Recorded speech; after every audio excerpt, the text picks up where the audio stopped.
Welcome back, everybody. Our next guest has quite a few titles. She's a model, she's a sunflower spreader, a pediatric cancer survivor. But the first title we're going to talk about today is Miss Michigan Teen USA 2025. Join me in welcoming Eliy Simmer. How are you, my dear? I'm good. How are you? Fantastic, Good. and congratulations on becoming Miss Michigan Teen USA. Now, can I tell you, we're going to see the video in just a second, but when I watched the video of you getting crowned, it almost looked like you had a delayed reaction. What was going through your mind? I did. So I did not expect whatsoever that I would have won. I signed up to try to see if I'd become Miss Michigan Teen like a year before. And when I found out, I was like, okay, this is a great opportunity. I'm going to try it, see what happens. Yeah. When I don't know much about pageants and everything. I'm still learning. Yeah.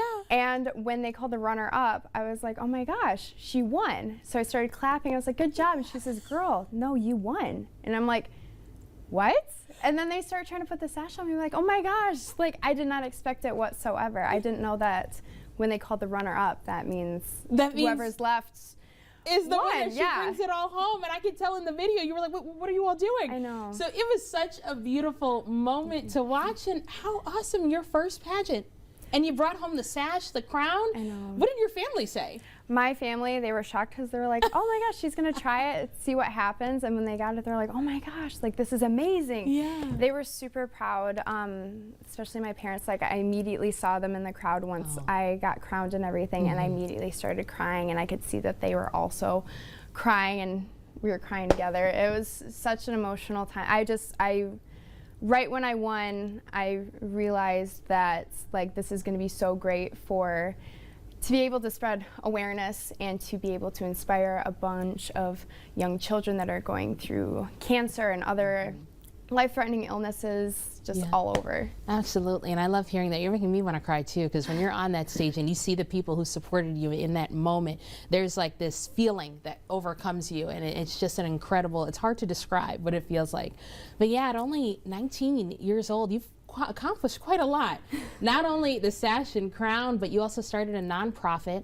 And I want to talk to you a little bit more about your story as a survivor of pediatric cancer, because I know that's what you're going around the state promoting and spreading awareness about.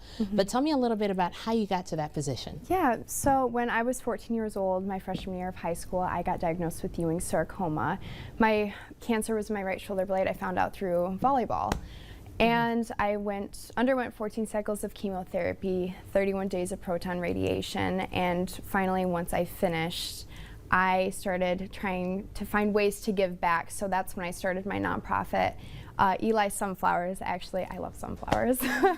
Eliy Sunflowers, so just to be able to spread awareness and to be able to help inspire a bunch of teens and kids all over, and as like a pick-me-up for when they're in the hospital.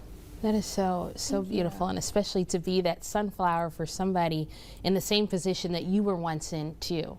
So when you go into the hospitals, tell me a little bit about what you do, the conversations you have with the patients. So basically, I collect teen kits. So I make teen kits that include items that help me when I was going through my treatment, that hopefully help them through theirs. And I've had a lot of my other friends that also went through chemo and radiation, and I've gotten their advice or like their ideas for like supplies to put in the kits as well. So I have like nausea candies, C-bands, earbuds. Music was a huge part of my journey and everything to help process all of the emotions, because music speaks louder than words sometimes. It's notebooks. very healing. Yes, exactly. And so basically I collect those, make those, and I also collect a bunch of like supplies, food, canned goods for the family floors and all for the parents and the teens, because nobody wants to eat hospital food all the time, and it's expensive going out to eat or ordering in. It's so nice to have like mashed potato cups or mac and cheese cups just in the cupboard.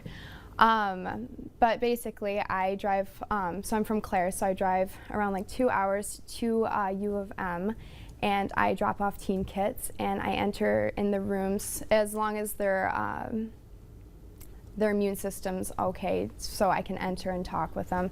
I go in and I drop off the teen kit, and I tell them, I'm like, hi, my name is Eliy Simmer. I'm also a pediatric cancer survivor. I've actually got treated here as well. This is a kit I made for you, and I hope that it helps you through your journey, because these are some things that helped me through mine. And it means so much to them just knowing that somebody is thinking about them. It definitely does. And Eliy, it is absolutely amazing. And like I said, how you're being that flower for somebody else when you were in that position. You know exactly how it is and how it feels, not just for them, but for their parents and their families too. So thank you so much for sharing that part of your story. But everyone, don't go anywhere just yet. Eliy's going to stick around after the break. Now that she's told us a little bit about herself, we're going to learn a little bit more about why she loves our state. So don't go anywhere just yet.